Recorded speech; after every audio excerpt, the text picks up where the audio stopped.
The Middle East was a battlefield for most of the 20th century.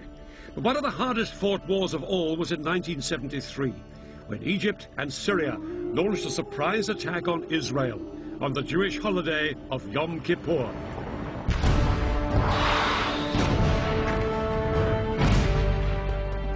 For 3 weeks, the battle swung violently from side to side.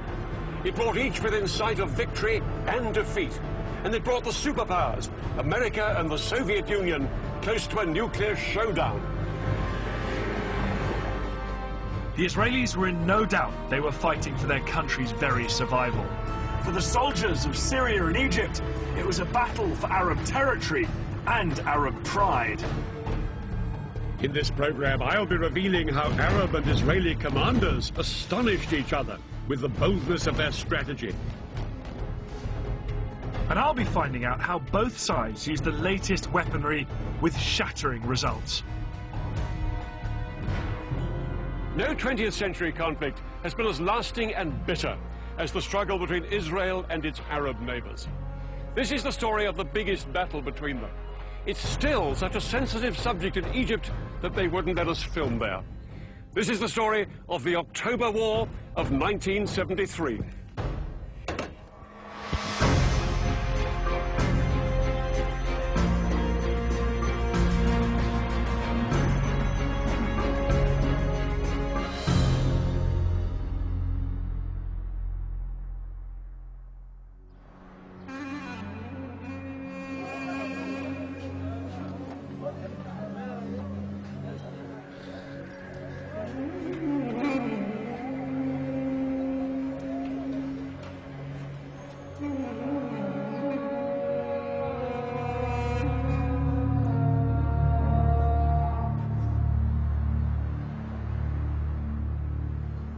This concrete security barrier here runs through Jerusalem and hundreds of miles to the north and the south.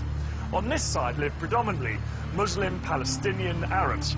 On this side, the largely Jewish population of Israel. The 8-meter-high barrier, which the Israelis started building in 2002, is the most powerful symbol of the hostility between Jews and Arabs, which still remains after nearly a century of conflict. The Israelis say that they built this barrier to keep out Palestinian terrorists. The Palestinians say it's just Israel's way of grabbing more of their land. And that's what this conflict has always been about: land. Land known at the beginning of the 20th century as Palestine. Back in 1917, the British controlled Palestine, and they promised the Jews a homeland here. The problem was, there were more than 10 times as many Arabs as Jews already living in Palestine. And as hundreds of thousands more Jews poured into the country, open fighting broke out between them. By 1947, things were so bad, the United Nations stepped in with a plan. This is how Palestine looked then. Lying on the eastern edge of the Mediterranean, it was bordered by Lebanon, Syria, Transjordan, and Egypt. The United Nations suggested partition. The Palestinians would keep land here, here, and here, and the Jews would have the rest. Jerusalem would be an open city shared by everyone. The Jews accepted the plan, and in 1948, they declared their independence as the State of Israel. But the Palestinians and the neighboring Arab countries rejected partition. War followed, and the borders changed once more. The Israelis took over Arab lands here in the north and along the Egyptian border, ending up with most of Palestine and most of the key city of Jerusalem.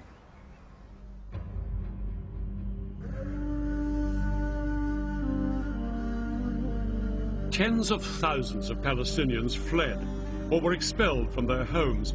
These refugees headed to neighboring Arab countries, creating a refugee crisis that lasts to this day. One night everyone was awakened to the sound of people. Go, go, the Jews are coming. I can still recall the voice and the ensuing chaos. Within a short period of time, the entire village was marching out, carrying bare essentials, bedding on a mule, some clothing, some food. The Arabs refused to recognize this new state of Israel, and their resentment at the loss of Palestinian homes and land grew. For their part, the Israelis felt vulnerable, surrounded on all sides by hostile Arab enemies. Over the next 20 years, there was regular fighting along the borders. In 1967, things finally came to a head. On the morning of June the 5th, Israel launched a preemptive strike against Egypt. It was followed hours later by attacks on Egypt's allies, Syria and Jordan. It would become known as the Six-Day War. Almost 200 pilots of the Israeli Air Force took part in an incredibly ambitious airstrike. Their mission was to wipe out the Egyptian Air Force, the largest in the Arab world.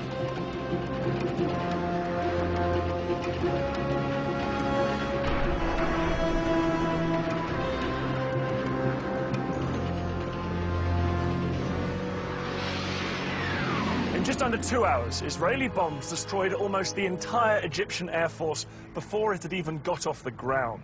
Next, Israel launched strikes on the air forces of Jordan and Syria. By the end of the day, Israeli pilots had won total control of the skies. Not very far away, there were some military bases, and they had been attacked early in the morning. There was nothing announced, and we didn't know what was going on. Defeat was unfolding right there.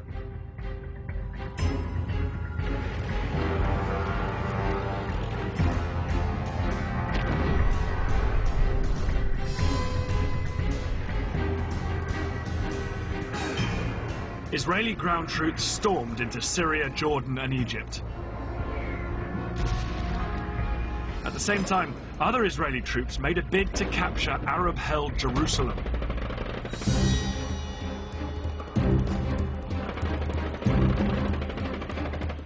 On June the 7th, just 2 days into the war, Israeli paratroopers charged through this gate into the old city.